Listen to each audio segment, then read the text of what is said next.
para a gente fazer essa caminhada em termos de aconselhamento bíblico.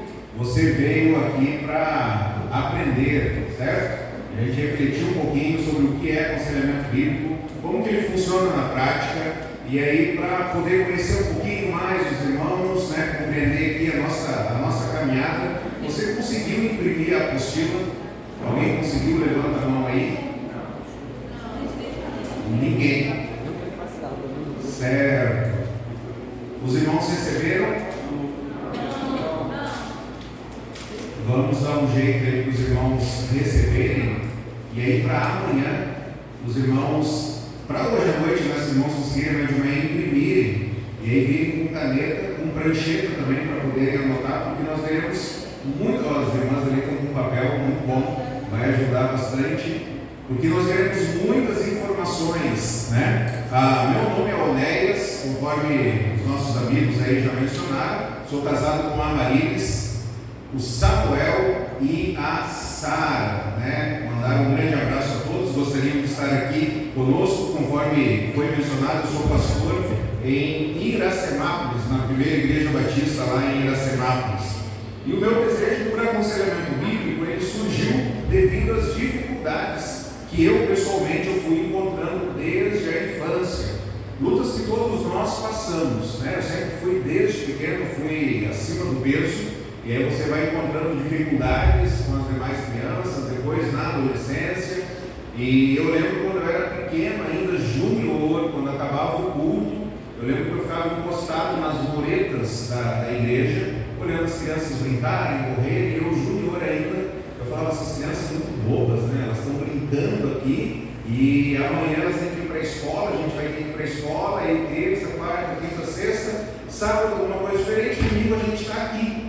Eu lembro disso, ainda junior, daquelas crises de Eclesiastes que eu nem sabia direito, né? Então, desde pequeno, tendo essas dificuldades sobre compreender a vida, sobre qual a gente vai ver hoje também, se Deus permitir o nosso tempo, sobre a maneira de enxergar a vida, a cosmovisão. Então, dessa forma, depois quando Deus me chama para o seminário, o meu real desejo era poder ajudar as pessoas, poder de fato oferecer uma ajuda real. Alguém chegar com um problema, e nós não apenas dizemos assim, vamos orar, né? Nós temos que dizer, vamos orar, nós dependemos de Deus, mas o que nós podemos fazer para de fato ajudar as pessoas? E aí um texto que Deus falou muito ao nosso coração, meu, da minha esposa, há muitos anos, se encontra lá em João capítulo 15, versículo 8. João 15, 8, ele fala acerca dos frutos. João 15, 8 diz o seguinte: meu Pai é glorificado pelo fato de vocês darem muito fruto, e assim serão meus discípulos. Deus é glorificado pelo fato de nós darmos só frutos e muitos frutos, e assim nós seremos discípulos de Jesus. Aí surgiu a ideia, nós temos uma loja também, e esse ministério chamado De Frutos, né? Porque Deus nos chamou para termos uma vida frutífera. E aí a minha formação em aconselhamento, eu fiz primeiro um curso livre em aconselhamento bíblico, Nutra, Núcleo de Treinamento e Aconselhamento, e aí especialização em pregação expositiva depois, e aí algumas duas pós-graduação pela instituição CEBI. Depois a gente vai falar mais um pouquinho da CEBI também. É uma pós-graduação reconhecida pelo MEC em aconselhamento bíblico. Isso seria algo muito comum dos irmãos fazerem também. Eles estão realizando uma agora, que é uma pós-graduação em distúrbio sexual. E eu terminei de concluir com eles uma pós-graduação em transtornos mentais. Então a nossa caminhada tem sido justamente essa, para poder ajudar as pessoas. O pastor está aí? Está aqui. Está lá. Obrigado. É o de cima, né? Não, o de cima é o laser.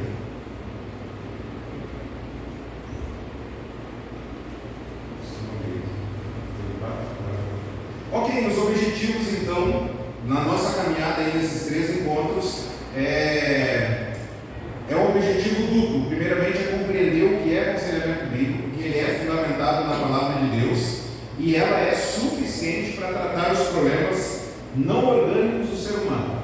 Esse é o nosso objetivo aqui. Você vai sair daqui compreendendo isso. A Bíblia ela é suficiente para tratar os problemas não orgânicos do ser humano. E nós queremos oferecer princípios e procedimentos de como que você vai fazer com alguém que chegou para você numa conversa de estacionamento. Talvez eles marcar um horário contigo no escritório.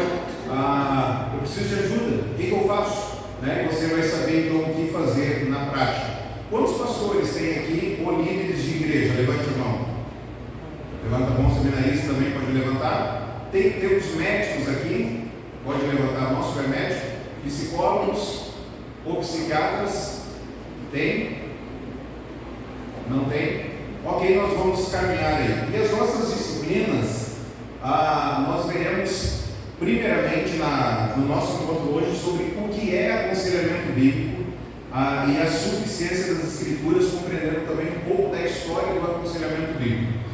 Eu queria fazer o seguinte com os irmãos.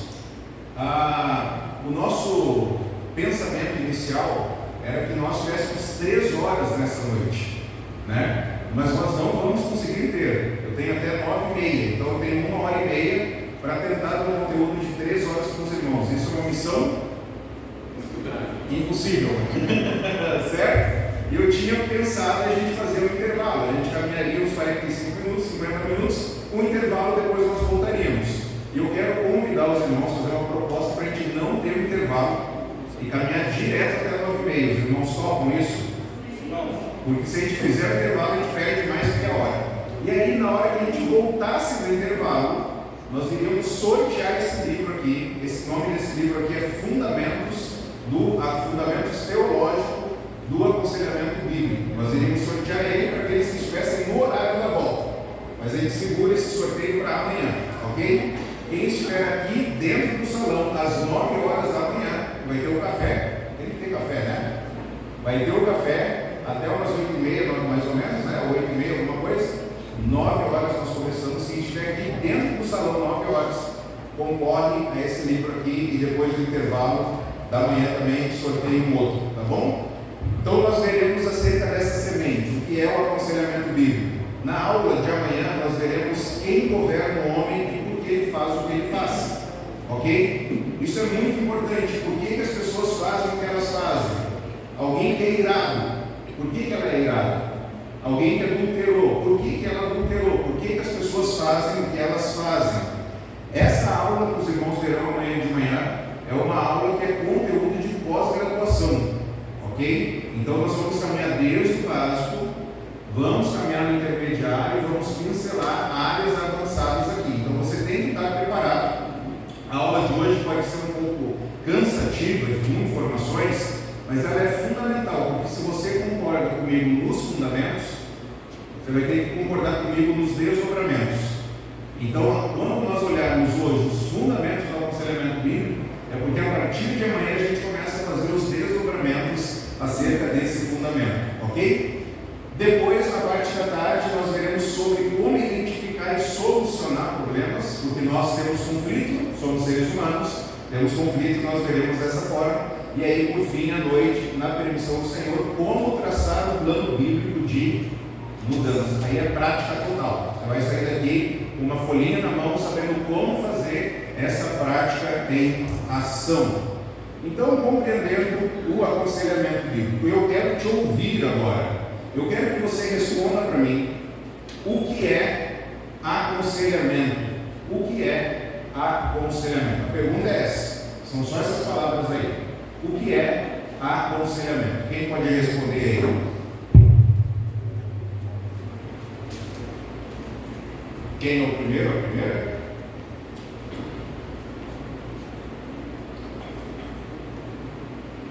O que é aconselhamento?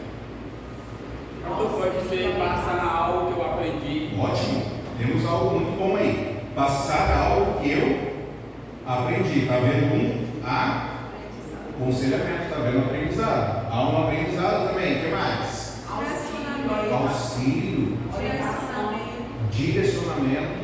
Orientação. Uma orientação. Começa pelo ouvir. Ouvir. Muito bom.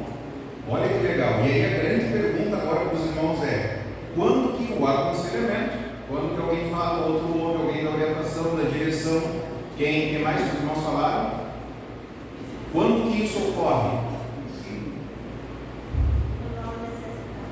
Quando há uma necessidade. Quando há uma necessidade? Quando há um problema.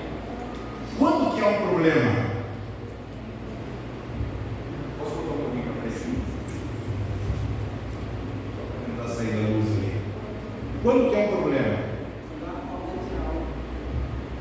As circunstâncias, né? Quando que está rolando essa conversa aí? Qual o momento que rola? Quando você se solidariza com a situação do todo. Quando que eu me solidarizo? Circunstâncias. Apesar da confiança. Tenha confiança, mas bem prático, irmãos. Quando que isso acontece? O momento. Quando eu começo a sentir a necessidade do outro, ver o problema do outro. E quando que eu consigo ver isso? Opa, dia a dia. O que mais? Relacionamento, o que mais? O que mais? Quando no dia a dia acontece isso? Acho que diariamente mesmo. Frequente. Que parte do dia? O que de manhã, o que de tarde, o que de noite? Bem prático. O que acontece de manhã, o que acontece de tarde, o que acontece de noite? Estamos vivendo. Estamos vivendo, mas prático, na prática, o que acontece? Quando toma café, muito obrigado. Irmã, qual é o seu nome? Nicole, uma salva de palmas para Nicole. No café da manhã, acontece aconselhamento? Troca de informação? Acontece direção? Acontece encorajamento? Acontece exortação? Então, há aconselhamento, acontece no café da manhã. O que mais? No almoço, no jantar. O que mais? No trabalho. Acontece muito aconselhamento no trabalho, irmãos. Muito. Aonde mais? Ciclo de amizade. O ciclo de amizade. Para as mulheres, vamos notar o que acontece muito no aconselhamento. Na manicure, salão de beleza, na igreja. Para os homens, aonde que acontece muito aconselhamento? Campo de futebol, pescaria, no bar. Não acontece aconselhamento no bar? Então, há aconselhamento. O que é aconselhamento? É uma conversa em que uma das partes, com questões, problemas e dificuldades, procura auxílio de alguém que acredita ter respostas, soluções e ajuda. Então, o aconselhamento é mais informal do que a gente imagina. Porque quando que as pessoas procuram ajuda? Quando que as pessoas procuram solução? Em todo o tempo. Você vai abatido para o mercado, você encontra alguém com problema, aconteceu isso. Você está procurando o que na pessoa? Um auxílio. E a pessoa vai te dar orientações à luz da interpretação que ela tem do seu problema. Ok? Quem disse essa frase é Lambert. Nós vamos entender um pouquinho mais sobre ele mais à frente. Então, o aconselhamento acontece em todo momento. E aí agora a pergunta: o que é aconselhamento? Bíblico. Então, se aconselhamento acontece em toda parte, um aconselhamento bíblico acontece dentro de um bar? Dificilmente aconteceria isso. Ok? Mas pode acontecer um aconselhamento bíblico dentro do salão de beleza? Sim. Por quê? Porque é quando o conselheiro usa a palavra de Deus no poder do Espírito Santo para discernir as crenças do aconselhado que determinam o comportamento pecaminoso, ajudando a agir ou reagir, eu vou dar ênfase nesse parênteses também, de forma transformadora, através da confiança correta em Cristo, na sua obra e no seu ensino. Vamos ler juntos? Para a glória de Deus.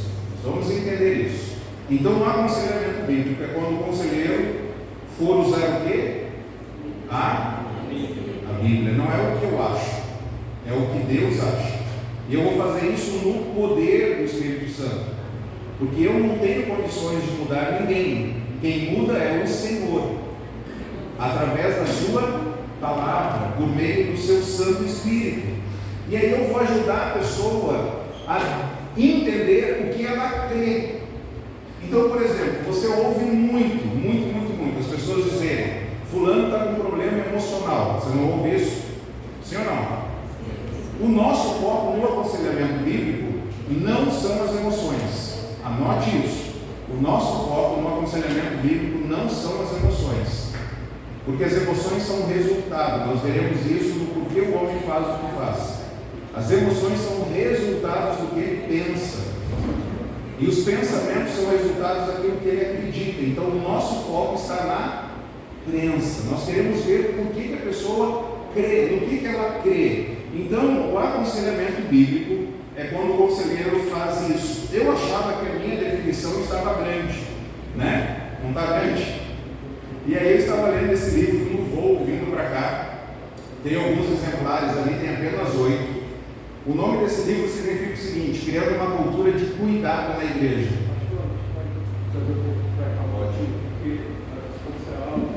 Pode. Foi o...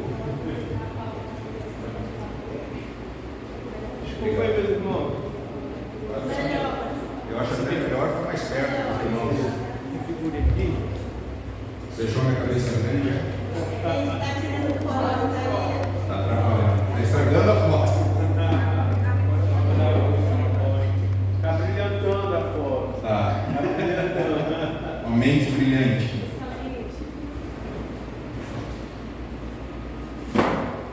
Deu? Muito bom. Esse livro aqui, ó, criando uma cultura de cuidado na igreja. Quando você lê muito um assunto, quando vem algum outro livro no mesmo campo, é difícil você se surpreender, né? Porque você já conhece aquelas informações, talvez você consiga identificar: esse autor aqui conseguiu expressar de forma concisa, de forma direta o assunto. Mas eu queria recomendar para os irmãos esse livro aqui, ó, porque ele me surpreendeu. Criando uma cultura de cuidado na igreja. Tem 8 exemplares apenas ali. Se você quiser depois, quando terminar, você passa lá atrás. Está dando uma microfonia. No finalzinho aí está dando uma... Oi? Chuva que está dando? E aí... Ajuda aí, irmão. Dá uma voadinha.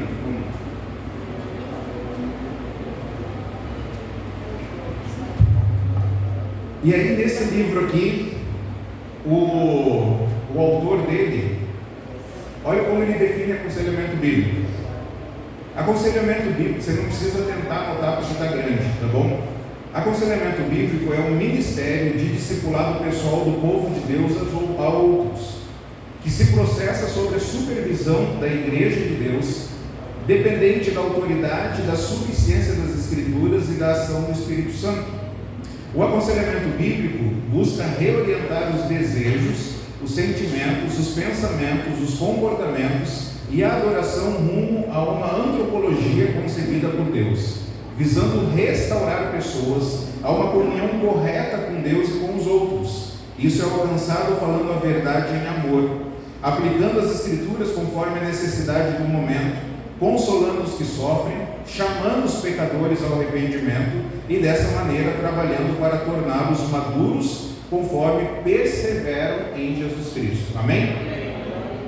Olha a definição como é grande, mas isso é aconselhamento bíblico. Então é quando você quer ajudar as pessoas, não apenas para aliviá-las, anestesiá-las à luz do sofrimento.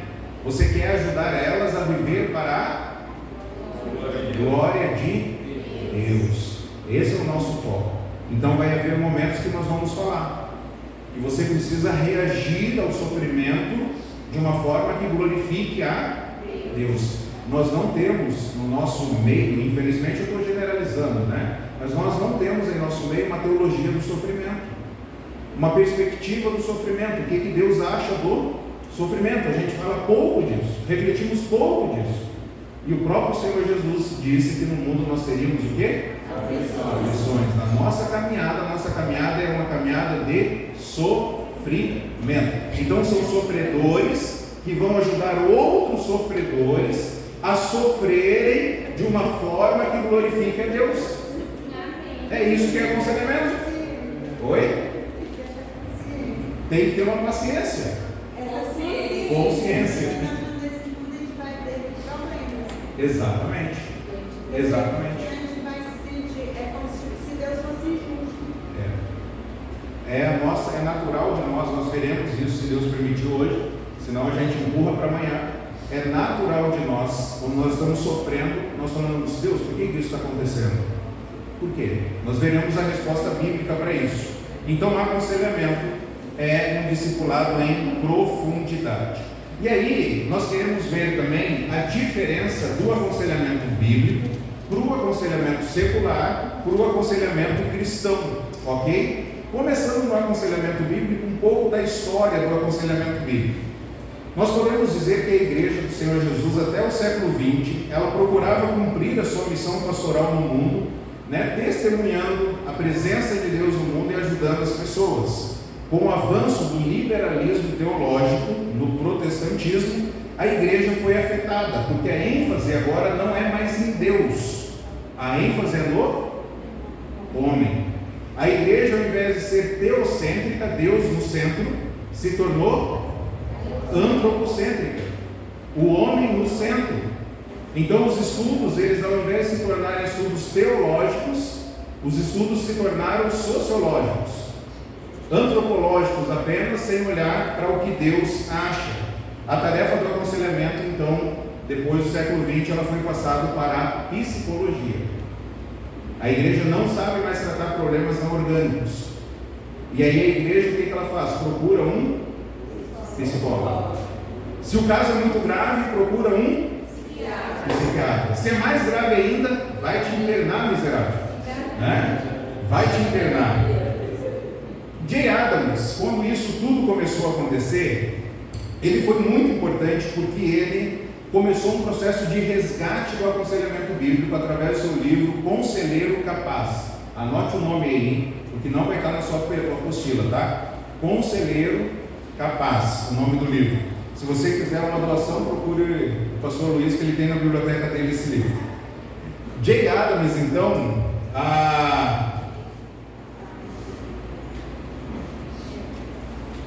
ele foi o pai do aconselhamento bíblico, nós podemos dizer assim, e todo pioneiro, gente, todo pioneiro tem pontos fortes e pontos fracos, mas eles são levantados por Deus justamente para cravar uma estátua e falar, aqui não pode passar. Jay Adams, então alguém já tinha ouvido falar em Jay Adams? Levanta a mão. Oh, uau, só o pastor Alexandre. Quem nunca tinha ouvido falar esse nome Jay Adams? Levanta a mão aí. Muito bom. Quem não sabe o que está fazendo aqui hoje, levanta a mão. Brincadeira. A grande maioria não ouviu. Então anote esse nome Jay Adams, tá bom? É importante você compreender ele. Ele foi professor em Westminster em 1963. E olha que interessante, o seminário chamou ele para ministrar o curso de teologia pastoral. E aí ele usou como ponto de partida a apostila do semestre anterior, que incluía o esboço, sobre a unidade, sobre o aconselhamento pastoral. E ele percebeu que naquele material que foi passado para ele, faltava algum tipo de conteúdo, faltava princípios bíblicos relacionados ao aconselhamento das pessoas na igreja. Então, em vez disso, ao invés de trazer orientações bíblicas de como cuidar das pessoas, trazia orientações seculares. A ausência,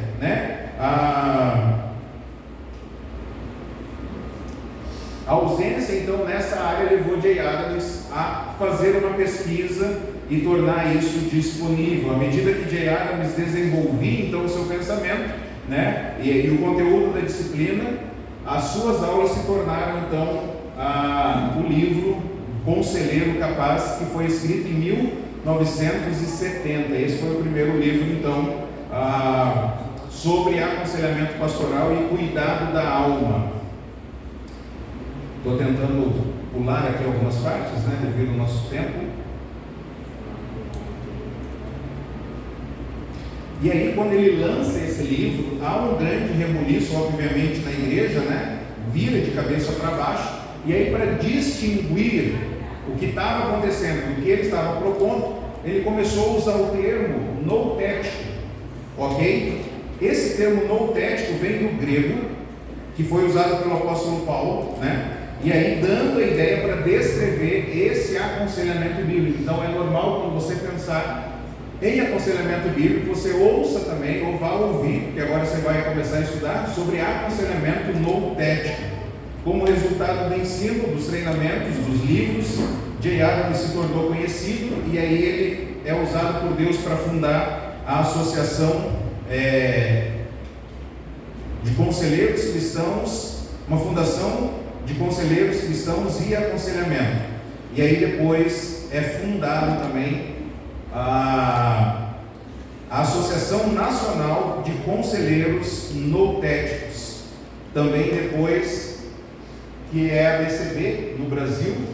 Aqui a associação no Brasil, o nome da associação é Associação Brasileira de Conselheiros Bíblicos, né? Os irmãos provavelmente já ouviram, vão ouvir também. A ABCB tem uma instituição aqui no Brasil de aconselhamento bíblico. E aí, J. Adams, oi? A ABCB, ela veio para o Cunhado? Isso. Lá nos Estados Unidos era a NANC, que depois se transformou a ACBC. E aí ela vem lá dos Estados Unidos, né? Que é a Associação de Conselheiros Bíblicos Certificados, ok? Que acabou chegando então no Brasil. J. Adams, ele foi a primeira onda do aconselhamento bíblico. Um outro homem que foi usado por Deus, uma segunda onda, esse aqui é um jornal, foi lançado em aconselhamento, foi o David Powlison. Essa foi a segunda geração de aconselhamento bíblico. Por que eu estou mencionando isso? Porque aquele autor que eu mencionei no início, ele é a terceira onda já, que é o Lambert, né? Então você tem o J. Adams, ele faleceu foi o ano passado, salvo engano. Depois vem David Powlison, que foi aluno de J. Adams, e aí hoje nós estamos nesses escritores aí, numa terceira onda, que são principalmente liderados por aquele Lambert, que foi onde nós vimos no início, ok? Então o aconselhamento bíblico é um aconselhamento voltado para as escrituras. Então é normal você ouvir às vezes na igreja: eu tive um aconselhamento bíblico. O que a pessoa aconselhou? Ela me aconselhou a buscar mais a minha autoestima. Isso é aconselhamento bíblico? Não é. A gente vai entender por que não é, ok? Então, aconselhamento bíblico é quando ele está voltado para as Escrituras, usando as Escrituras para ajudar o ser humano, então, a viver para a glória de Deus. O aconselhamento secular, essa definição é dada pelo pastor Ayrton Willis, que é o líder da CEBI no Brasil. Eu aconselho os irmãos a tentarem trazer uma pós-graduação para a região, né, de aconselhamento bíblico reconhecida pelo MEC. Tem transtornos mentais, teve também, mas foi online, e também tem uma outra agora que é distúrbios da sexualidade, porque o número de pessoas lutando com vícios sexuais tem aumentado cada vez mais, né? E aí, como que ele define o aconselhamento secular? São homens pecadores examinando quem? Homens pecadores em seus comportamentos. E aí ele só observa o homem pecador, a mulher pecadora, e ele vai formular explicações a partir de comportamentos pecaminosos. Ele vai justificar esses comportamentos, vai normatizar, né, para que esses comportamentos eles sejam aceitos. Dá um exemplo disso acontecendo ultimamente. Algo que está se tornando normal, não normal que todas as pessoas estão praticando, mas as pessoas já não estão olhando. Isso aqui não é tão pecado assim. Isso aqui é doença, ok? Algumas áreas. O processo de homossexualidade passou por isso, né? Pedofilia. Não é pecado, é uma doença. Então eles estão num processo de dessensibilizar a população. A partir do momento que você dessensibiliza, não tem mais o choque, aquele impacto inicial, vem a normatização. É normal. Esse comportamento é normal. Se é normal, ele tem que ser legalizado. Tudo isso é resultado de uma perspectiva não bíblica, porque são homens pecadores analisando homens pesadores. E aí você tem uma terceira área, que é o aconselhamento cristão, conhecido também como aconselhamento integracionista, que visa integrar tanto a palavra de Deus, como também os ensinos seculares.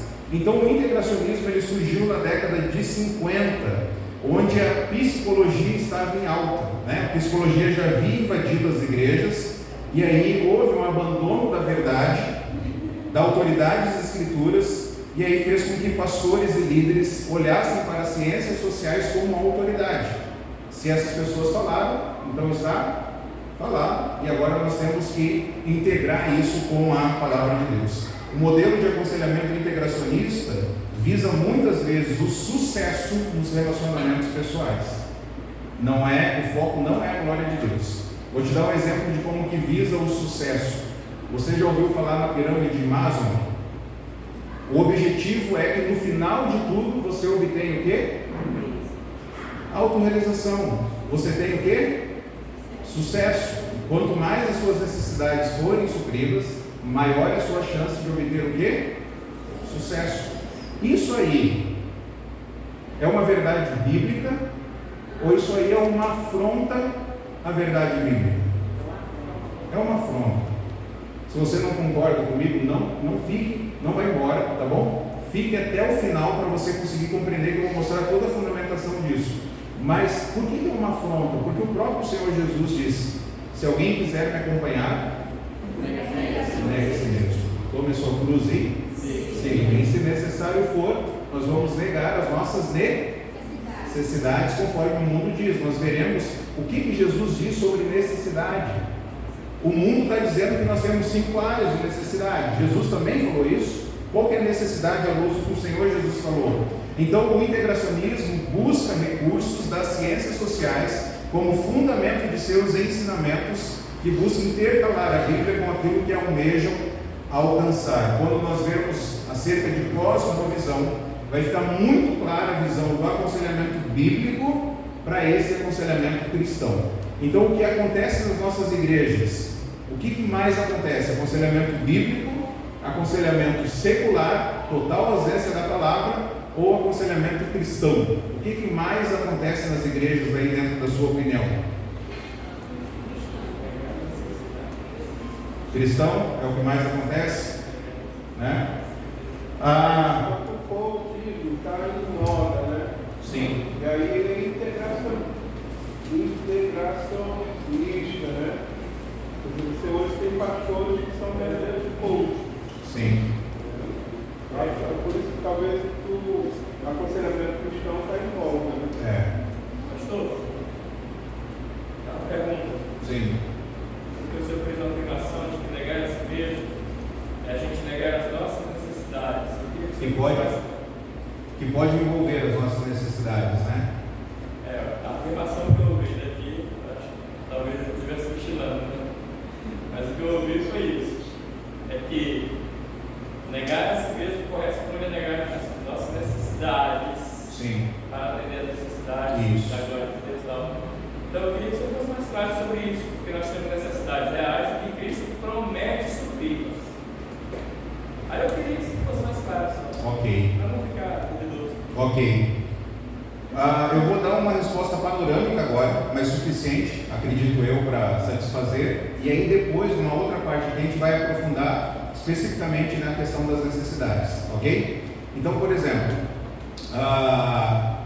o que nós temos? Necessidade de água. Sim? Sim ou não? Sim. Se eu não beber água, a vida, quem crê em Jesus tem a vida. A vida se limita ao momento da morte? Não. Quando eu vou morrer eternamente? Ou eu só vou mudar de patamar, de status, né? De ambiente, vamos dizer assim. Eu deixo de viver quando eu morro? Eu continuo o quê? Vivendo, tá? Então, quando eu vou, em alguma circunstância, a gente vai abrir mão de uma necessidade que é apresentada como uma necessidade fisiológica, e ao me negar, né, como uma necessidade fisiológica, para a glória de Deus e para o bem das pessoas, eu vou deixar essa necessidade aqui para viver para a glória de Deus. Então eu estou me negando. Puxa, mas eu gostaria de beber água. Após o curso aqui, vamos dizer, alguns irmãos vão querer conversar, né? E aí vão querer talvez trocar uma informação. Provavelmente eu vou estar com fome. Só é provável. Eu roubei uma banana lá da fruteira do Luiz e da Marta. Eu já deixei na mochila ali uma bananinha para comer uma fruta depois para dar uma sustância. E aí entrou a noite. E foi a noite. E não deu para a gente comer. E as pessoas estão precisando de ajuda. Então o que nós estaremos fazendo? Negando a nós mesmos uma necessidade fisiológica para o quê? Para atender alguém, para servir alguém, para a glória de Deus e para o bem das pessoas. Então quando eu busco viver para a glória de Deus, tem momentos que eu serei o quê? Humilhado. Serei rejeitado, serei abandonado, porque eu estou buscando viver para a glória de Deus. Então automaticamente eu estou rejeitando, eu estou anulando alguma necessidade de autorrealização. Ao invés de buscar sucesso, eu estou buscando o caminho de Jesus, que foi obediente até a morte de cruz. Então, se necessário for por causa de Jesus, nós faremos jejum. Sim ou não? Sim. Não é abrir mão de necessidades fisiológicas? Sim. E se nós morrermos por causa disso, nós morreremos para a glória de Deus. Quer comamos, quer bebamos, fazemos qualquer outra coisa, vamos fazer tudo para a glória de Deus, porque o viver é Cristo e o morrer é lucro. Então vai ter momentos, pode chegar em momentos que nós vamos abrir mão das nossas necessidades que o mundo apresenta, mas que Jesus não apresenta como necessidades. Ok? Então isso aqui deixa de ser uma necessidade. A água, só estou dando exemplo da água, deixa de ser uma necessidade, e eu vou olhar como para a água? Como um instrumento que eu vou usar enquanto eu estiver nesse tabernáculo para viver para a glória de Deus. Deu para o irmão entender? Ajudou um pouco? O irmão levantou a mão lá também? Paulo dizia, né? Não buscando os próprios interesses, mas também os interesses de outros, para que eles possam alcançar o mesmo que eu alcancei, que é o que você tem glorificado. Exato. Filipenses, né? Não busquem apenas seus interesses, mas os interesses dos outros. Seria o que Paulo diz também, o outro para ganhar os outros, o estado para ganhar o estado. Se necessário for, se for para a glória de Deus, assim façamos, né? Teve uma vez quando eu estava num processo de certificação com o pastor Ayrton, que foi o homem que mais me ensinou sobre aconselhamento, passei por um processo com ele. A gente terminava uma jornada de pós-graduação, chegava alguém com uma depressão já elevada, ele já engatava, a gente viu o semblante caído, já cansado, e às vezes terminava, alguém chegava, eu do lado dele acompanhando, caminhando junto com ele. Eu falei, pastor, o senhor não cansa? Canso muito. O senhor não sente fome? Muita. Não quer que eu me quero, mas as pessoas são mais importantes do que aquilo que eu estou querendo, que o meu corpo está querendo. Então, esmurro o meu corpo, faço dele um escravo, né? Para que eu possa ser bênção para as pessoas, para a glória de Deus. Então, eu estou abrindo mão das minhas vontades para poder ser bênção para as pessoas. Aquela velha história, né? Que o crente não tem direito, né? O nosso direito, nossa condenação é ao inferno como pecadores, mas em Cristo, então, nós podemos viver para a glória do Senhor. Ok? Aí, irmão, só uma observação sobre esses termos aí: aconselhamento bíblico, secular, integracionista ou cristão. Se você procurar na internet, você digitar aí J. Adams, Teologia do Aconselhamento Cristão, você vai ver um livro que é amarelo e preto, e aí o título é Teologia do Aconselhamento Cristão. Mas você fala assim, mas não está contraditório o que você está falando agora para a gente? Não, porque na época que J. Adams lançou tudo isso, não havia tanta essa ramificação que nós temos hoje. Então, quando alguém fala, estou em aconselhamento, para mim não significa nada, porque pode ser uma conversa de bêbado. Quando alguém fala, estou em aconselhamento cristão, eu falo, cara, acho que tem Bíblia aí, pode ser que tenha Bíblia. Quando a pessoa fala em aconselhamento bíblico, eu falo, bom, será que tem Bíblia mesmo? Será que é o aconselhamento noutético que ele se refere? E às vezes o que ele está fazendo é um aconselhamento integracionista, só que ele está usando o termo de aconselhamento bíblico, e não está sendo.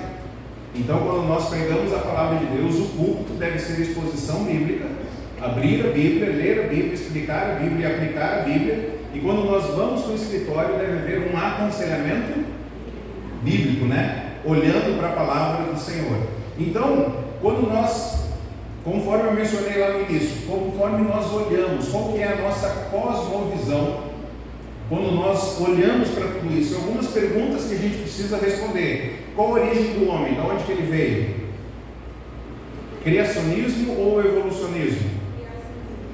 O evolucionismo, ele teve planejamento? No evolucionismo houve planejamento? Há finalidade? Se não houve planejamento, há propósito? Se não há propósito, há moralidade, há regras? Não. Se não há regras, aí você consegue entender aquela ideia de cada um faz o que acha correto.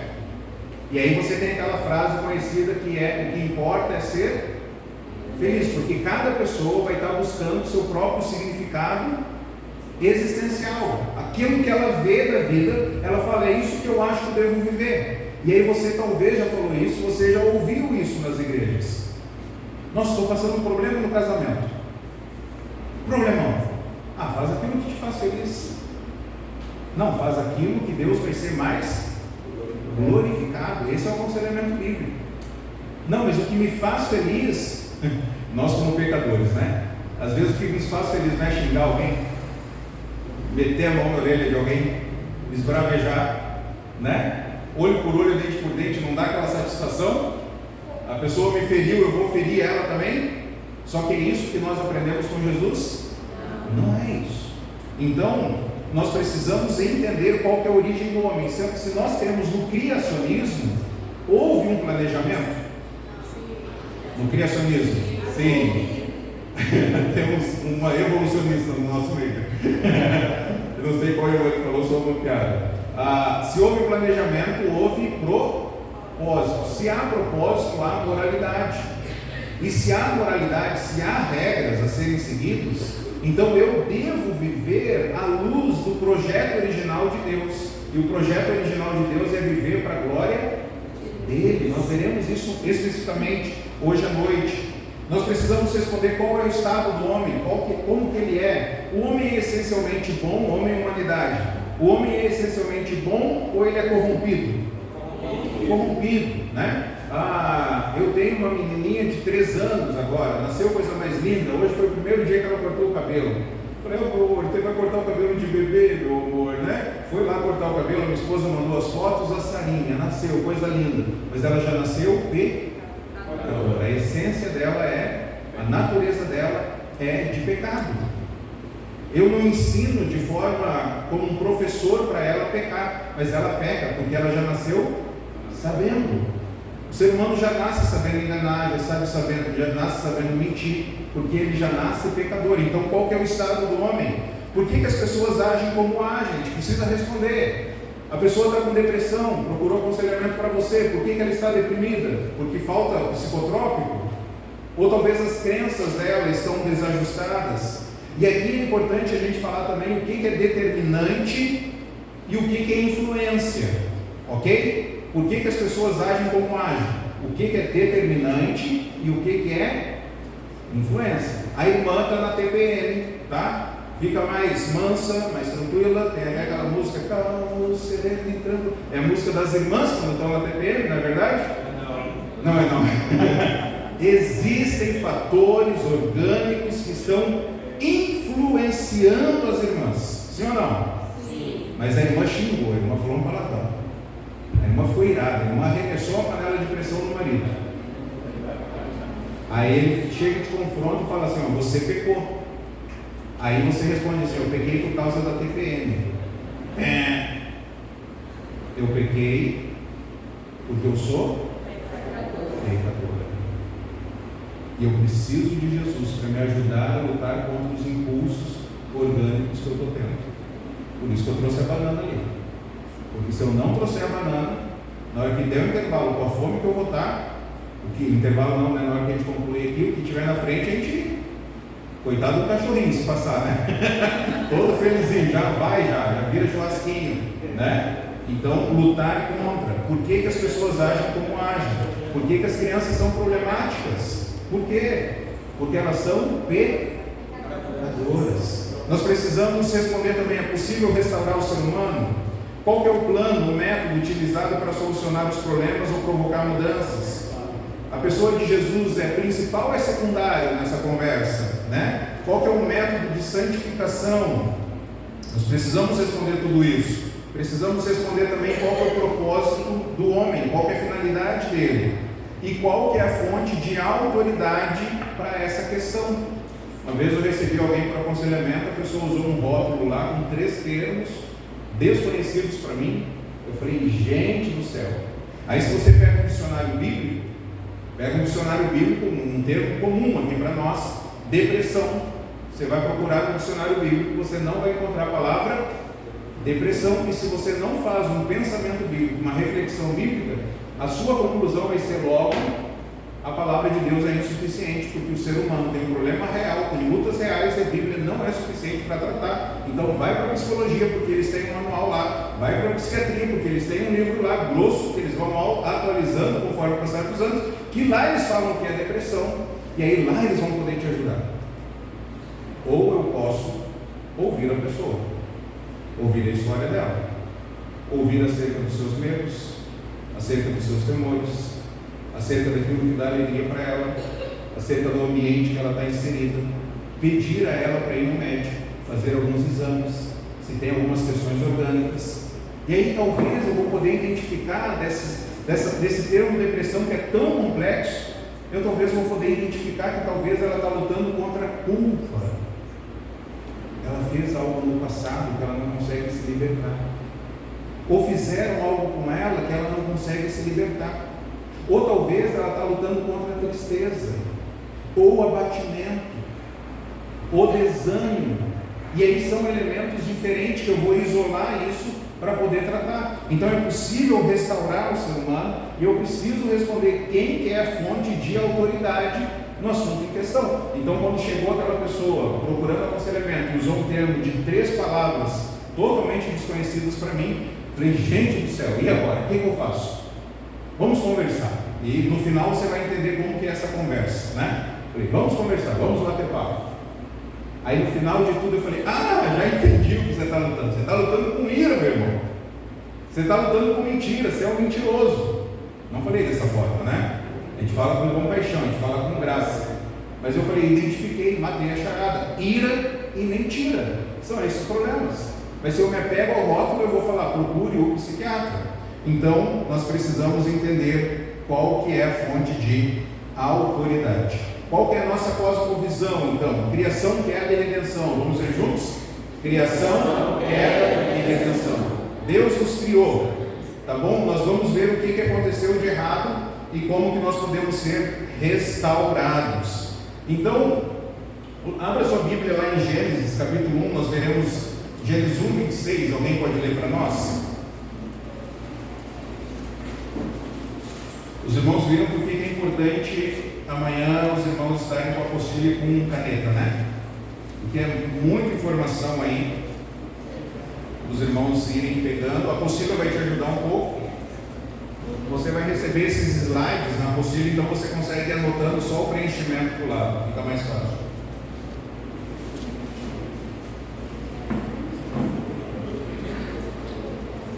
Gênesis 1, 26, 27. O povo de Israel havia passado quantos anos no Egito? 430 anos, talvez aí umas 4 gerações, 5 gerações. Nesse momento o povo já estava misto, ok? O povo de Israel já havia se misturado. A sua identificação já havia sido perdida. Eles estão sem identificação de fé, sem identificação de conduta.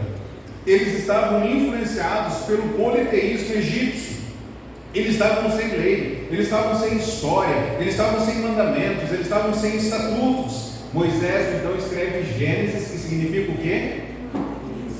Início, origens. Ele escreve Gênesis para o povo de Israel para mostrar para ele da onde que eles vieram, o que aconteceu de errado e como que Deus está então escrevendo a história. E aí Moisés vai falar para eles que o propósito do ser humano é refletir a Deus.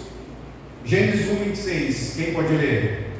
Então disse Deus: façamos o homem à nossa imagem, conforme a nossa semelhança. Façamos o homem a nossa imagem conforme a nossa semelhança. Nós fomos criados por Deus segundo a sua imagem, segundo a sua semelhança. Uma semelhança moral, uma semelhança natural que envolve intelecto, envolve emoções, envolve vontade. Ok? Nós fomos criados. Os animais foram criados segundo a imagem, conforme a semelhança de Deus? Sim ou não? Não. Certa vez eu conversava com alguém graúdo na área científica e a pessoa citou alguns exemplos de laboratórios com animais, e aí a pessoa, né, ela cita exemplo e vem com a palavra logo, viu, Anéis? É isso aqui, ó. Eu falei, você não está comparando o ser humano com um rato não, né? Como não? Eu falei, porque existe uma distinção muito grande de um ser humano para um rato. O ser humano foi criado à imagem conforme a semelhança de Deus. Existe intelecto, existem emoções, existe vontade. Ao ser humano foi dada a responsabilidade de domínio sobre a terra, dominar os ratos, não o contrário. Então a criação foi do homem e da mulher, foi a imagem conforme a semelhança de Deus. Essa é a razão por que nós somos diferentes dos animais. Essa é a razão por que nós vamos cuidar das pessoas, mais do que cuidar e nos preocupar do golfinho, da tartaruga, que é importante tudo isso. E aí nós vamos também, com muita alegria, se necessário for, matar a vaquinha, assar a vaquinha e comer a vaquinha, né? E isso chama-se churrasco, né? Manjar, uma maravilha. Por quê? Porque ao homem foi dada essa responsabilidade de domínio sobre a terra. E olha que interessante o que Deus diz em Salmos 8, versículo 5. Quem pode ler? Salmo 8, versículo 5.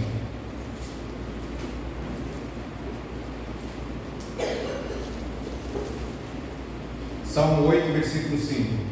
Contudo, pouco menor fizeste do que os anjos, e a glória e de honra a coroaste. Deus fez o homem um pouco menor. Na versão do irmão ali está falando menor do que aos anjos. Mas olha que interessante aí. Salmo 8, versículo 5. Deus está se referindo aqui ao homem, ok? Na NVI, na minha versão, diz assim: tu fizeste um pouco menor do que os seres celestiais e coroaste de glória e honra. Sim? Na sua versão está como anjos, na minha seres celestiais, na sua está como? Menor que Deus. Menor que Deus. Essa versão é boa. Porque os demais podem olhar aí que provavelmente tem tipo uma notinha de rodapé. E na rodinha de rodapé vai estar aí ou de Deus. Porque a palavra usada aqui é Elohim, é Deus. Então Deus criou o homem menor do que Deus e o coroou de glória e honra. Porque o homem, nós veremos aqui, o homem é o representante de Deus na terra. O nosso propósito original, então, de Deus é refletir a imagem de Deus. Agora eu vou pegar um pouco pesado aqui com os irmãos. A gente casa para ser feliz? Não. Mas a gente se preocupa com a felicidade, não se preocupa? E a gente se preocupa assim, será que eu vou ser feliz? Não é verdade? Pergunta errada. Será que eu vou refletir a Deus no meu casamento? Porque nós casamos para a glória de Deus. O que importa não é ser feliz. E aí agora é para a gente chocar. Deus não nos criou para sermos felizes. Deus nos criou para a glória dele. Felicidade não é alvo. Felicidade é consequência. Enquanto você busca ser feliz, você nunca vai ser feliz. Mas se você viver à luz do propósito de Deus, você experimentará a felicidade. Olha que interessante. Na nossa sociedade, as pessoas que são tristes, elas são normais ou anormais? Anormais. Anormais, né? Mas a tristeza é normal ou anormal? Normal. Mas a pessoa que fica triste, nós a rotulamos como alguém anormal. E aí a nossa sociedade quer abolir a tristeza. E aí você procura os profissionais da saúde, homens pecadores, que vão observar homens pecadores, e você vai falar: eu estou triste há um bom tempo. Você está com um problema. Que a pessoa vai falar, talvez não vai falar dessa forma. Você precisa de medicação, a tua máquina não está funcionando bem. Você precisa ser o quê? Feliz. Mas olha, gente, como é muito sutil, né? Tudo o engano de Satanás. Primeiro, que Deus não nos criou para ser feliz, Deus nos criou para a glória dele. Segundo, que a tristeza necessariamente não é uma tristeza pecaminosa. Por que não é pecaminosa? Porque o nosso Senhor Jesus também teve uma tristeza mortal, profunda. Ok? Se Jesus não pecou e Jesus esteve triste, logo a tristeza em si não é pecado. Eu posso me entristecer para a glória de Deus, Deus pode ser glorificado. E aí olha que maravilha, enquanto a sociedade fala, você precisa abrir mão da tristeza, se livrar da tristeza, o Senhor Jesus diz: bem-aventurados que choram, porque eles serão consolados. Jesus oferece recompensa para aqueles que estão tristes. Pastor Alexandre citou algo aí sobre os cultos, né? Tem muito na internet. Eu vi um vídeo de um desses cultos, ele dizendo o seguinte, mais ou menos isso que você está falando: você pecou, não se entristeça não. Deus não te fez para propósito na sua vida, não é para você ser triste. Não fica triste não.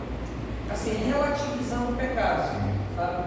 Para que aquilo não fosse um fardo, um peso na consciência da pessoa, para que ela não se entristecesse. Sendo que nós sabemos que essa situação é causada porque a pessoa caminha para lá. E nós estamos vendo, pastor, dias difíceis, onde as pessoas querem ter o ego massageado. Palavras sobre pecado, renúncia, incomodam. E muito, claro, isso não estou aqui generalizando, mas tem muita gente que não está preparada para isso, os cristãos. Aí querem ouvir prosperidade, bênção, seja feliz, Deus te ama e quer a tua felicidade. Então aquilo que você quer fazer, faça, aquilo que o Senhor acabou de falar. Então, é mais ou menos assim, esqueça esse negócio aí de negar-se a si mesmo e tomar cruz. O importante é ser feliz. Eu vim para resolver o vídeo de um jovem, está assim comigo, e ele não está mais na igreja. Ele disse: eu vou tirar um tempo para mim. O jovem falou isso para mim. Ele no final da conversa: você quer minha opinião? Ou você quer só que eu ouça? Só comunicar. Só comunicando. Não, porque eu preciso fazer cursos, eu tenho um propósito na vida, eu tenho que estudar mais, eu tenho um objetivo de ter uma estabilidade financeira, no futuro eu quero casar. Aí quando ele terminou, você quer minha opinião? Quer dizer que Deus está te atrapalhando nisso tudo? Seu compromisso com Deus te atrapalha? Se é essa a sua consciência, meu irmão, vai em frente. Você vai passar tudo isso, vai chegar à conclusão que isso não vai te fazer feliz. Tem uma frase aqui que o irmão vai usar com ele depois. Já vai aparecer aqui, o irmão vai ver. Então o nosso propósito é refletirmos a imagem de Deus. E aí o ser humano, ele carrega, o ser humano ele porta a imagem de Deus. E aí a gente vai se preocupar também com os direitos humanos, né? Que são para humanos, mais do que para animais. Nós vamos também nos atentar com relação e combater a questão do racismo, porque não agrada ao Senhor, despreza aqueles que carregam a imagem de Deus. Nós também vamos lutar contra a escravidão, porque não pode um ser humano escravizar outro ser humano. Nós fomos criados à imagem de Deus. Vamos lutar contra a comercialização do sexo também.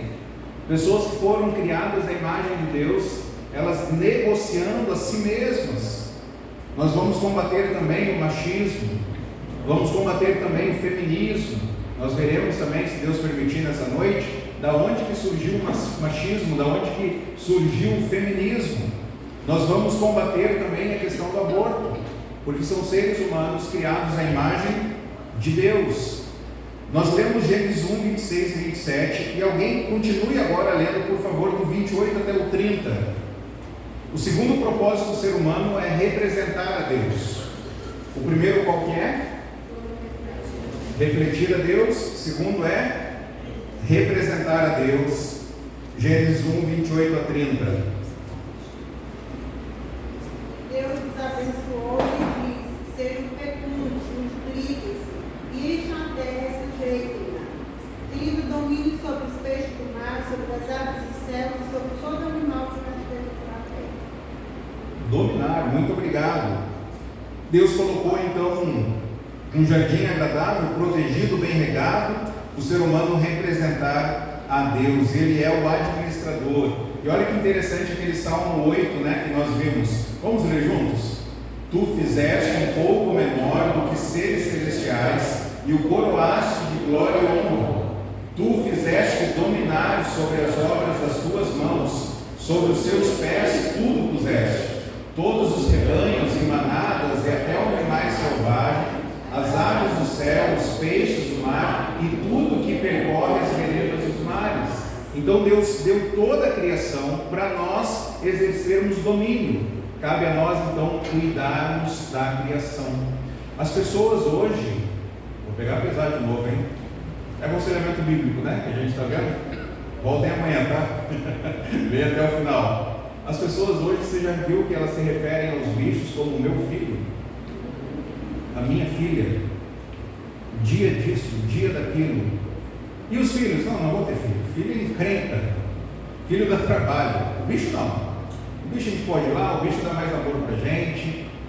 As pessoas hoje estão exagerando na questão do cuidado da criação e transformando a criação em seres humanos, no sentido de cuidado, de afeto, de proteção, né? Ao invés de cuidar da criação, mas também cuidar dos seres humanos.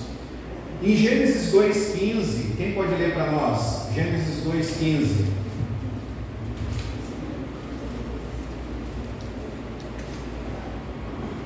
Tomou, pois, o Senhor Deus ao homem e os colocou no jardim do Éden, para fugir e o guardar. Para cuidar e cultivar. E aí nós temos aqui a nossa função, que é cuidar do jardim, cuidar da natureza, né? Cuidar da criação, cuidar do córrego, cuidar da criação, cultivar, não jogar lixo no chão, né? Economizar naquilo que cabe a gente também a fazer, né? Cuidar da criação. O versículo 18 de Gênesis 2. Disse mais o Senhor Deus: não é bom que o homem esteja só, além-lhe uma auxiliadora que lhe seja idônea. Amém? Os solteiros podem dizer amém? Amém. Não é bem fraquinho, né? Não é bom que o homem esteja só. Vou fazer uma companheira para ele. E aqui nós temos alguns princípios do casamento. Casamento é complementação e não competição. Porque Deus criou o homem e a mulher, né? A mulher foi criada a partir de Adão e o homem vem da mulher. Então, homem e mulher, eles vão se complementar. Mas é interessante que às vezes no casamento o que acontece? O homem é melhor em algumas áreas do que a mulher e aí ele se vangloria. A mulher é melhor do que o homem em outras áreas e ela se vangloria. Mas no casamento nós devemos trabalhar as diferenças, porque nós estamos juntos com uma missão que é viver para a glória do Senhor. O casamento é monogâmico, é apenas um cônjuge. Não é o ideal de Deus a poligamia. A poligamia é algo fora do ideal de Deus. O casamento é heterossexual, um homem macho e uma mulher fêmea. O que passa disso não é casamento, né? O casamento, olha que interessante, é exclusivista. Por quê? Porque homem e mulher, antes de serem um, eles vão fazer o quê? Deixar pai e mãe. E às vezes os jovens, eles querem deixar pai e mãe, mas quem não quer deixar são os pais, especialmente a mãe. Não, fica aqui, né? Ora comigo, tem um quartinho, a gente faz um puxadinho. Não, vai-te embora, vai construir família, vai morar no quartinho lá da irmã da igreja lá, né? Aluga o kitnet lá, vai sofrer, vai pegar. Deixa pai e mãe. Antes de se unir, o casamento, antes de ser uma união, o casamento é uma Separação. Homem e mulher precisam aprender a separar-se dos pais, deixar eles emocionalmente, deixar eles financeiramente e deixar eles também geograficamente, para constituir um novo núcleo familiar. O casamento, por que a gente está falando tudo isso aqui? Porque tudo isso aqui você vai usar no aconselhamento, gente. Tudo isso aqui vai surgir.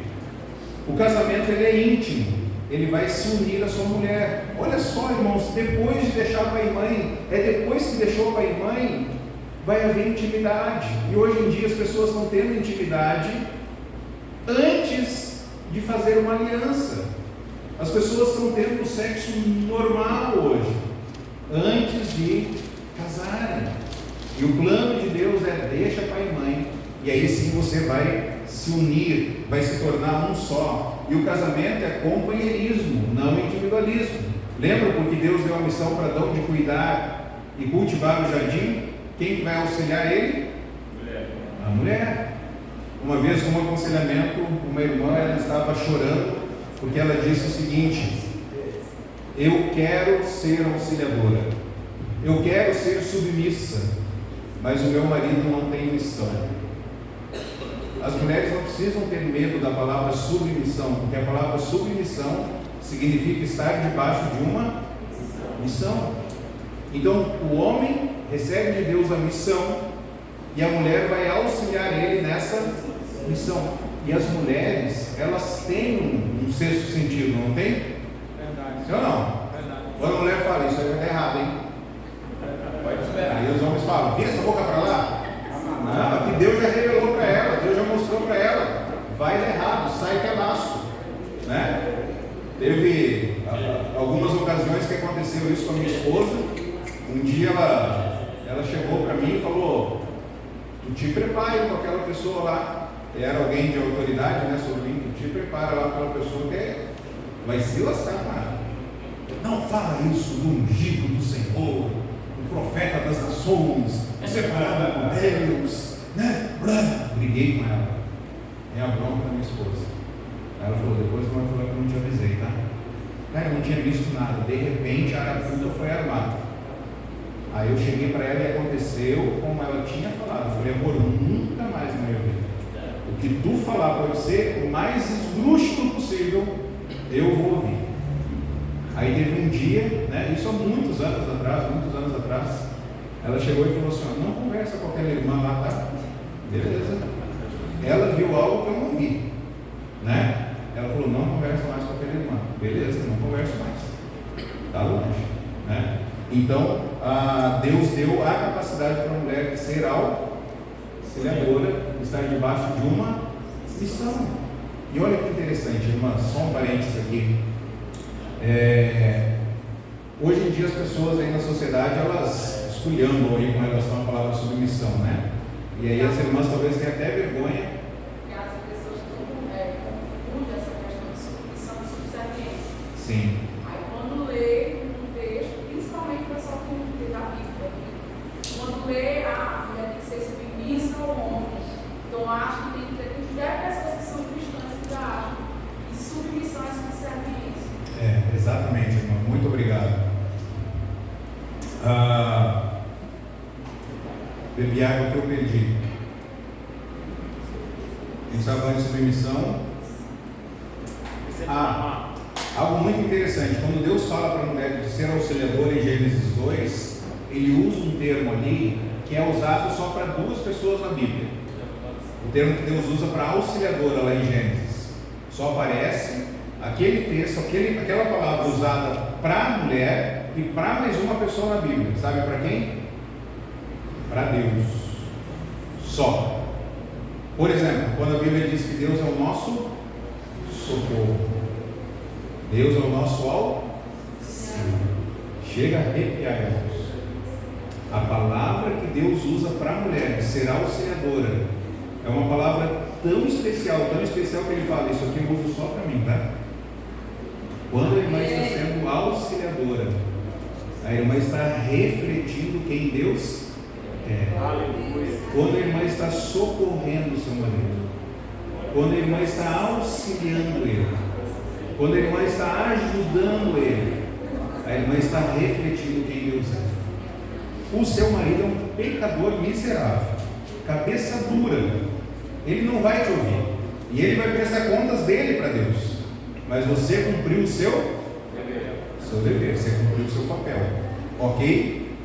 Em terceiro lugar, Deus criou o homem para reproduzir a imagem dele. No versículo 28 diz o que lá de Gênesis? Deus abençoou e disse: sede fecundos.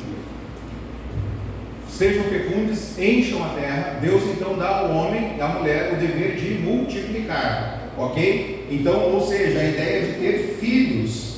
Aqui nós vemos o impulso missionário de Deus. Não começou o impulso missionário do coração de Deus, não começou em Mateus 28, começou em Gênesis 1. Deus fala: eu quero que a minha glória seja manifestada em toda a terra. Como vocês vão fazer isso? Com seus filhos. Encham a terra. Tenham quantos filhos vocês puderem ter, né? Tenham filhos, multipliquem-se, reproduzam, encham a terra. E aí para fazer o que? Para espelhar, para representar, para espelhar e espalhar a imagem de Deus aqui no mundo. Então a família deve ser um centro de missões. O Salmo 127 diz que feliz é o homem que tem a sua aljava cheia de filhos. Feliz é o homem que tem a sua aljava cheia de filhos.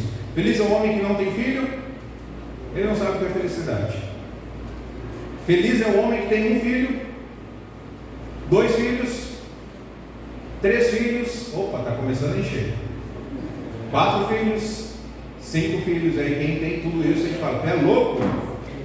Louco ter um monte de filho assim, né? Então feliz é o homem que tem a sua aljava um pet. Feliz é o homem que tem a sua aljava cheia. Os filhos espelhando a Deus no mundo, os filhos refletindo a Deus. Irmãos, é uma coisa mais linda. Meu pai e a minha mãe, eles estiveram no Maranhão, acho que uma vez, eu acho. Uma que eu lembro, não lembro se eles estiveram mais vezes. Uma eu lembro. Eles nunca tinham vindo no Maranhão. Por que eles vieram no Maranhão? Porque o Onélias estava no Maranhão. Olha que interessante. Quando o arqueiro pega a flecha, prepara o alvo e lança a flecha vai no local mais distante do que o arqueiro. Ou seja, os filhos vão mais longe do que os pais foram. Isso não está acontecendo na sua vida? Você não está indo mais longe do que os seus pais foram? Então os pais talvez foram analfabetos, mas aí eles ralaram para te colocar na escola. Ralaram para você fazer uma universidade. Talvez te mandaram para Teresina, talvez te mandaram para São Luís. Talvez os teus pais não tiveram casa própria. Talvez os teus pais tiveram casa com tijolo de barro ainda, né? Aquela taipa. Mas ele ralou para que você tivesse uma vida melhor. Talvez o seu pai não consegue falar português direito, você fala inglês.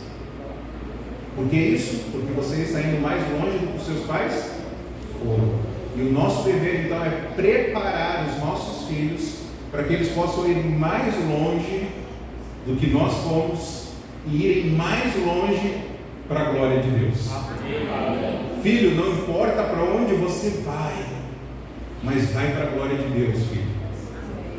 Não importa o canto da terra que você esteja, mas viva para a glória de Deus. Não se preocupe, meu filho, em me honrar. Não se preocupe, meu filho, em fazer algo que eu te ensinei. Não se preocupe em me fazer feliz, filho. Se preocupe em honrar, glorificar e exaltar ao Senhor. Porque se você fizer isso, filho, o Pai vai ficar muito feliz. O foco da sua vida deve ser Deus, filho, e não o Pai. Viva para a glória de Deus. Reproduzir os filhos espelhando a imagem de Deus. Queridos, nenhum sucesso profissional compensará fracasso no lar. Vamos ver juntos? Nenhum sucesso profissional compensará um fracasso no lar. Então, o jovem lá, nenhum sucesso que ele vai buscar ter, de fazer cursos e se dedicar, vai compensar um fracasso que ele possa ter com Deus e na sua casa. Então tudo que Deus havia feito havia ficado muito bom. Deus conclui a criação falando, e tudo ficou bom. Por quê? Porque vamos ler esse versículo de Isaías 43:7 juntos.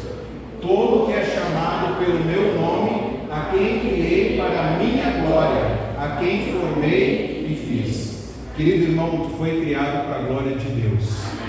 Você não foi criado para ser feliz. Você foi criado para a glória de Deus.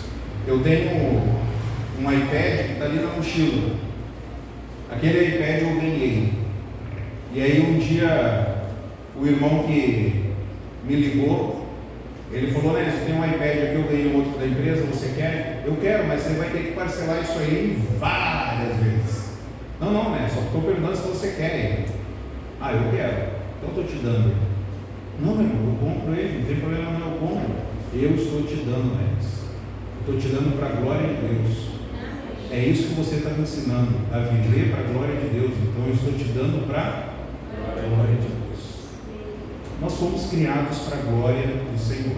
Então o homem, o homem foi criado para refletir a imagem de Deus, representar a Deus e reproduzir a imagem de Deus. Mas o que aconteceu? Lembra que a criação, queda e redenção. Por que nós não vivemos isso? Nós vamos ver isso mais à frente, se Deus permitir, na aula de amanhã. Especificamente o que aconteceu de errado com o ser humano, porque a gente vai ver o que governa o homem. A gente vai ver que o homem não está vivendo para o propósito original de Deus. Mas aí a gente precisa entender, lembra que a nossa cosmovisão é essa. Então o nosso olhar para as Escrituras, o nosso olhar vai ser compreendendo que elas são inspiradas por Deus, elas são inerrantes, a Bíblia não tem erros, amém? Amém. A Bíblia é a verdade? Sim. Uma vez eu estava conversando com alguém, eu vou usar esse exemplo mais à frente também, eu conversava com alguém, já vou dar a pincelada aqui hoje para você discutir aí depois, quando a gente terminar, e em casa também. A gente estava discutindo se o ser humano, ele é unitário, ele é dicotomo, ou seja, alma e físico, ou se ele é tricotomo. A tricotomia não é bíblica, já estou dizendo de cara aqui, tá bom? A gente vai estudar isso mais para frente. E eu conversava com alguém que era tricotomista, que o ser humano é corpo, alma e espírito. E daí conversa vai, conversa vem, conversa vai, conversa vem. Chegou uma hora e a pessoa era graúda, né? Aí eu perguntei para ela assim, essa verdade aí que você descobriu, e ela estava defendendo como verdade, não é? Essa verdade que você descobriu aí, que o ser humano é uma tricotomia, você descobriu no laboratório, examinando o ser humano, ou você descobriu na Bíblia? O que a pessoa respondeu? Laboratório. Não respondeu. No laboratório não tem como examinar a alma. No laboratório não tem como examinar espírito. Então se ela respondesse foi no laboratório, mas como? Como você pegou a alma de alguém para examinar? E ela não respondeu que foi na Bíblia, porque a Bíblia não sustenta isso. E a gente vai entender isso mais para frente e as implicações de como que isso afeta o aconselhamento, ok? Mas eu só estou dando essa pincelada aqui para aflorar o debate depois lá fora, tá? Qualquer dúvida aí, não me procure hoje sobre esse assunto. A gente vai ver a aula, pode procurar o pastor Alexandre, que é tricotomista, ou o pastor Luiz, que é tricotomista. Os irmãos, procure ele. Oi? A Bíblia, ela é uma unidade do início ao fim. A Bíblia, ela é poderosa. Nós aconselhamos, e a Bíblia tem poder para transformar. Irmãos, uma vez eu aconselhei uma pessoa que era da área de universidade, né, uma das pessoas que dava aula na universidade, e aí nós estávamos estudando a criação, quando nós vimos a criação, e aí nós vimos que nós fomos criados à imagem de Deus, diferente dos animais. Essa pessoa, ela se inclinou na mesa assim, eu não sou animal, então? Eu falei, não, você não é animal. Eu não sou um animal racional? Não, você não é um animal racional. Você é um ser humano criado à imagem de Deus, conforme a semelhança dele. Você tem intelecto, emoções, vontade, e você foi dado o aspecto de dominar a criação. Você não é animal. Eu não sou animal, então. Ele não. Eu falei, vamos continuar aqui. Eu não sou animal? Não. E eu tentava voltar do estudo, né? Vamos continuar vendo Gênesis, né? Tem mais verdades aqui, a gente passou rápido por causa do nosso tempo, né? A gente poderia pegar só 3 horas da noite para a gente ver só sobre Gênesis, porque é muitas informações, né?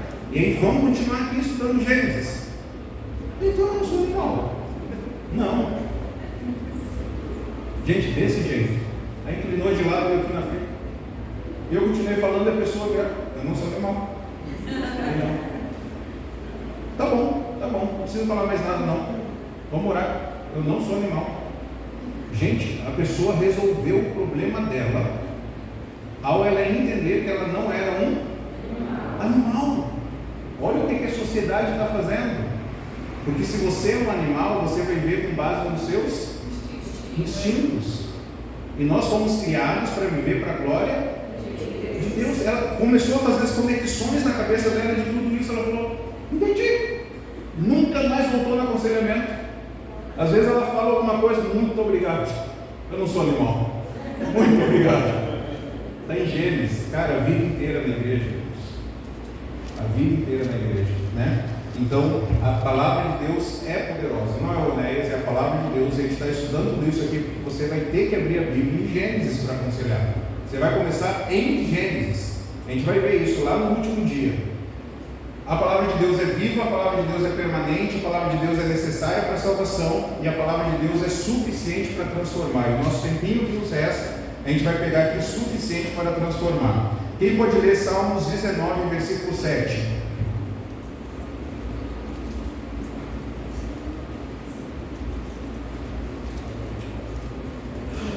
Salmos 19, 7.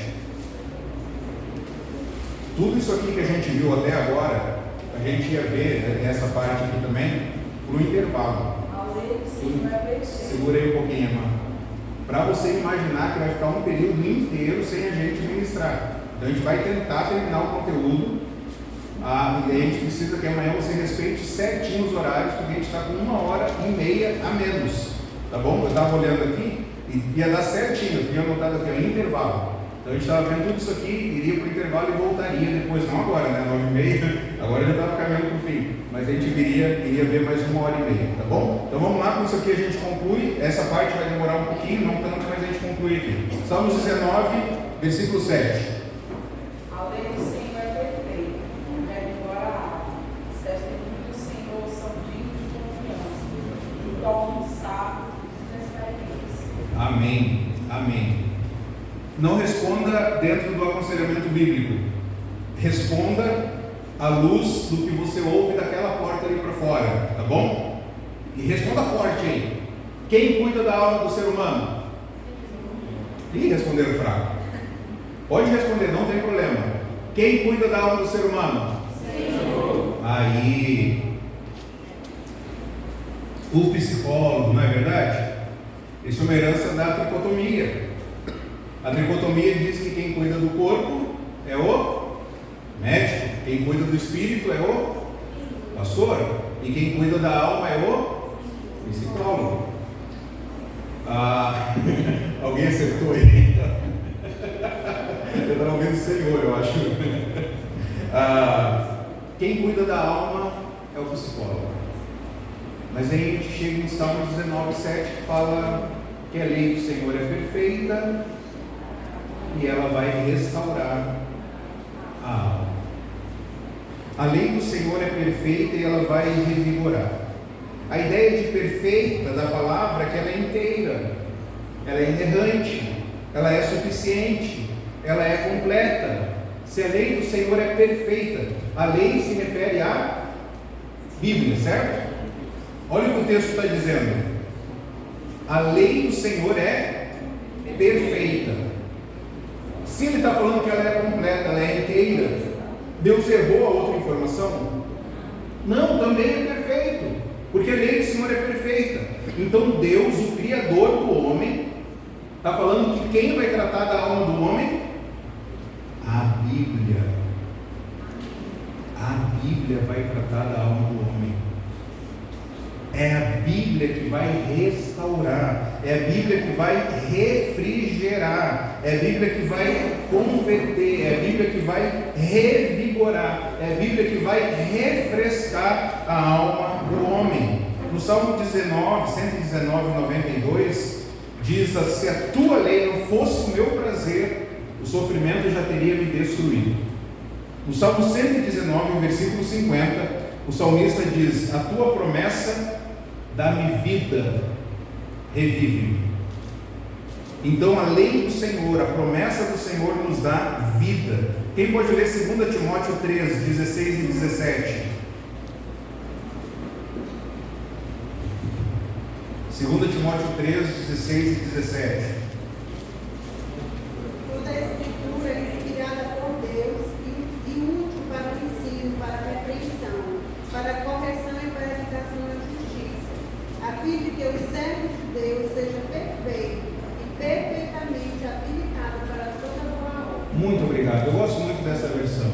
O que a lei do Senhor faz? Ela nos ensina. O que isso significa? Que ela apresenta aquilo que é correto. Ela nos repreende, ou seja, ela adverte acerca do errado. Ela corrige, ela mostra onde eu erro. Ela instrui, ou seja, ela treina naquilo que ela é, aquilo que é correto. Qual a finalidade da Bíblia? Versículo 17. Seja perfeito, servo de Deus perfeito, perfeitamente habilitado para toda Perfeito e perfeitamente habilitado para toda boa obra. Aí a pessoa chega e ela fala: eu não estou perfeita, e eu não estou perfeitamente habilitada no meu casamento. As minhas emoções não estão perfeitas, não estão treinadas, meu comportamento não está glorificando a Deus. Aí você fala assim: vou orar por você, procure um psicólogo, porque ele vai te ajudar a ser perfeito e perfeitamente habilitado para toda boa obra. Amém? Não, amém não. Porque quem vai fazer isso é a palavra de Deus. E aí entra, nós como conselheiros, nós precisamos estudar a Bíblia. Nós precisamos compreender a Bíblia e entender o que ela fala para poder ajudar as pessoas que estão em conflitos emocionais, com o passado, problemas de casamento, as pessoas que estão lutando com ansiedade, as pessoas que estão com medo, as pessoas que têm egoísmo, as pessoas que são insensatas. Nós precisamos estar preparados para ajudar as pessoas. Outro texto, 2 Pedro, capítulo 1, versículo 13 e 4.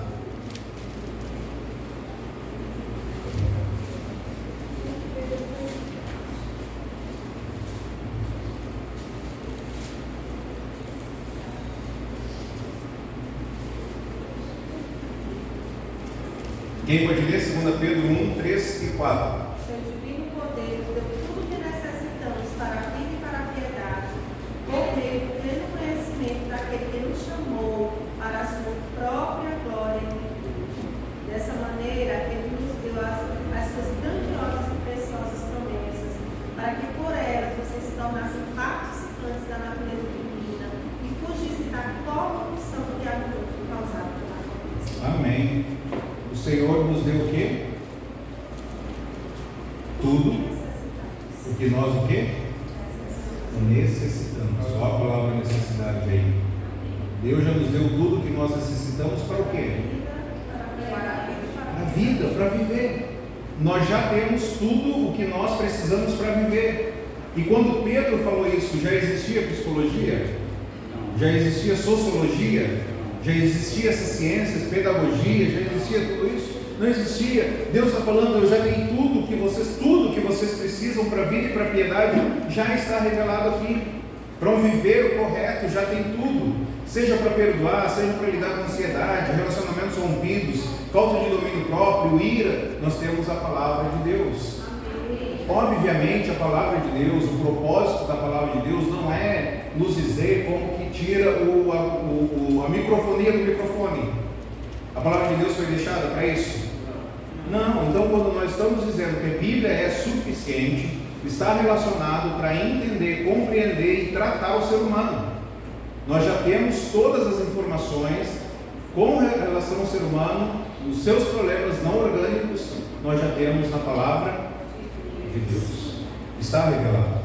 Então o propósito da palavra não é dizer um manual que vai falar como que o ar-condicionado vai funcionar, mas ela vai falar como que o ser humano deve funcionar, né? Ela vai falar isso. A Bíblia, ela é suficiente.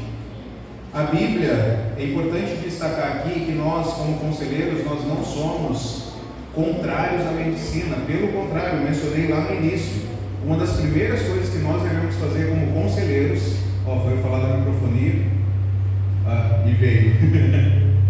O que nós devemos fazer como conselheiros,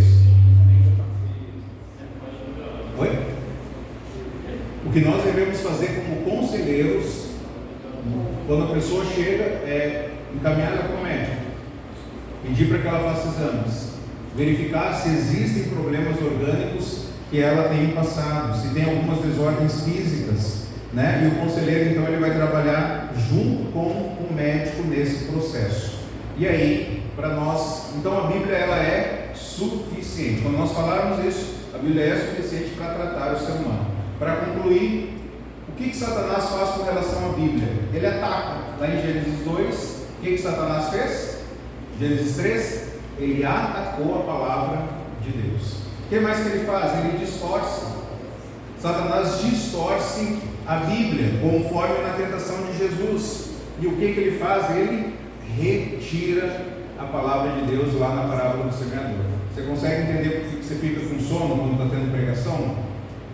Porque há uma luta espiritual que está sendo travada. Satanás está atacando o que? A palavra. Você reparou que lá na criação, a gente vai ver isso mais para frente, melhor dizendo, amanhã a gente vai começar esse assunto da queda. Satanás, quando chega para Adão e Eva, Satanás está atacando a palavra de Deus. Ele fala, é verdade que Deus falou isso? Ele está atacando o que? A Bíblia. E aí, Eva tem um diálogo ali com ele, e aí Satanás fala, não é bem assim. E aí, desde Gênesis, nós temos então o ser humano, ele sempre vai ter duas escolhas.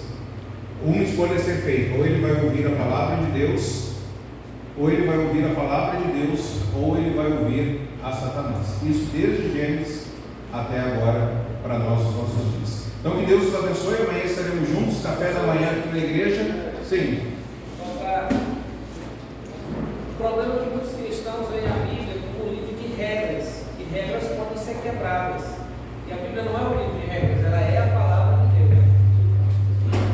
Quando nós olhamos para ela dessa forma, nós entendemos que ela não é um livro de regras, porque regras podem ser quebradas, então é a palavra de Deus. Se eu entendo que é a palavra de Deus, cabe a mim obedecer. Muito bom. Pastor Alexandre? Sim.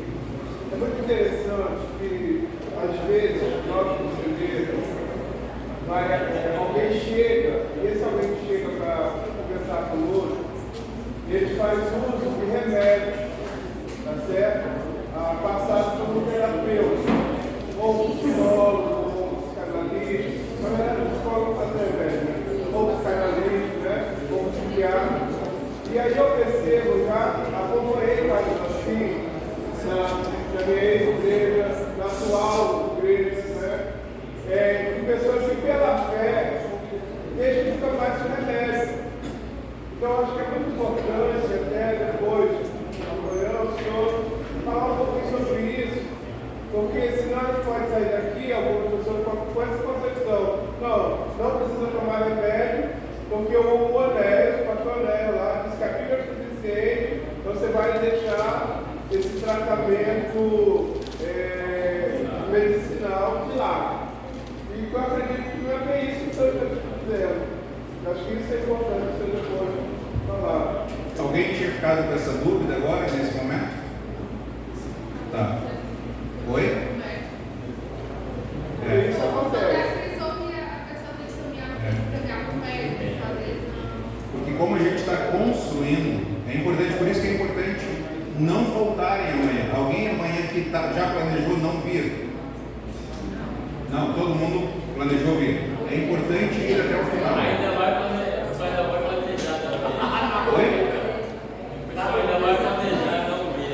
Ainda vai planejar, né? Então essa questão, só para a gente, como foi levantada agora, só para a gente, você não sair com dúvida aqui.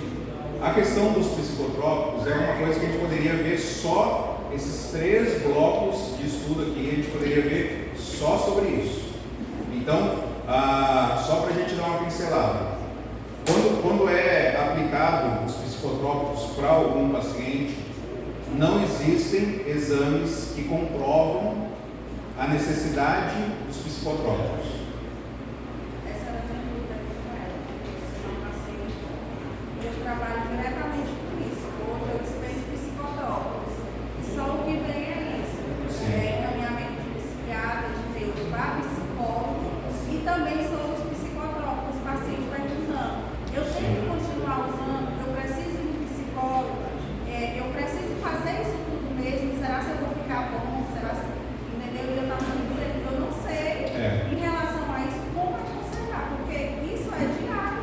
Exatamente. Quando eu fui fazer a pós em aconselhamento bíblico, a matéria que eu escolhi, essa pós a seguir, que é o que eu recomendo os irmãos terem aqui, é a matéria de biopsiquiatria. Quando eu vi essa matéria, eu falei, eu vou fazer essa pós. E aí depois eu fiz a pós em transtornos mentais. Então, só para a gente construir aqui, não existe uma constatação que o indivíduo ele necessita daquela química. Isso é uma interpretação, à luz do relato que o paciente dá ou de acompanhantes. Aí o profissional ele vai interpretar ali e vai falar, você necessita dessa química que ele vai te dar. Na medida que você começa a tomar isso, nós como conselheiros a gente não tem autorização nem autoridade nem para dar psicotrópicos, nem para tirar de ninguém. Então a gente aconselha ir no médico, procurar um médico. O que nós fazemos, somos pesquisadores, tanto da Bíblia como da sociedade.